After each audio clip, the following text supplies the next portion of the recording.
हम सबका समझी कि हमें भगवान से वरदान मिला है, लेकिन हमें कोई समझे कि भगवान हमें श्राप दे दीना।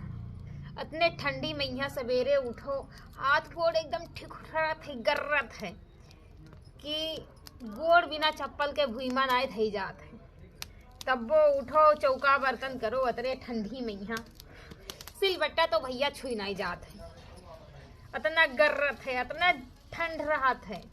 एक तो पत्थर जात, जानते हो पत्थर ठंडी मैया कितना ठंड लागत है। इतना कुहिरा, इतना जाड़, इतना पाला बाप बरसत है। 2 दिन से कपड़ा ना सुखान है। दोपहर होगा, आप छुट्टी मिला है, मैंने चौका बर्तन से छुट्टी पाई गन है। सोचन की लाओ तन में राग जलाई ली, हाथ गोड़ सेंक ली। भैया ठंडी बहुत है, बहुत ज्यादा ठंडी है। भगवानो हमें बनाई दी नहा, मनइन बनाई नहा।